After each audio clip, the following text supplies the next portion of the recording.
काँग्रेसच्या अंतर्गत बाबी ज्या आहेत त्यामध्ये आम्ही काय भाष्य करणं योग्य ठरणार नाही आणि काँग्रेसचं वरिष्ठ नेतृत्व सक्षम आहे. कुरबुरी काय वगैरे असतील, मतभेद असतील तर ते मिटवायला आणि पक्ष चांगल्या पद्धतीने चालवायला.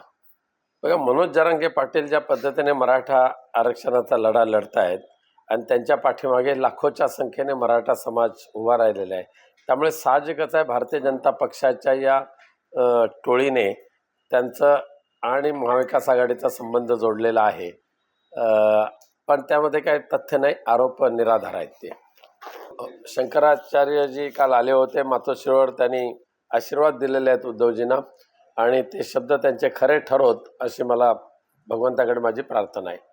अजित पवारांच्या पक्षाला आता खूप मोठ्या प्रमाणात गळती लागलेली आहे आणि त्यामुळेच शरद पवार थोडे नैराश्याच्या गर्तेमध्ये गुंतून त्यांनी असं वाक्य केलेलं असणार.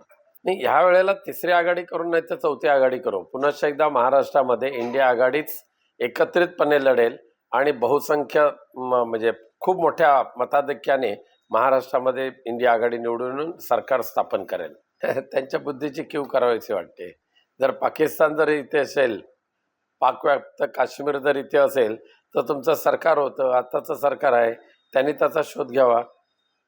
पण प्रामाणिकपणे जे इचलकरंजीमध्ये राहत आहेत त्यांची तुलना पाकिस्तानशी करणं हा मूर्खपणा आहे. शरद पवार साहेबांवर आरोप करत असताना तुम्ही मराठा समाज किंवा ओबीसी समाजाला एकमेकाच्या विरोधात उभं करून जो काय समाजामध्ये दुही पसरवायचं काम चालू केलेलं आहे त्याच्या आधी उत्तर तुम्ही देण्याची आवश्यकता आहे.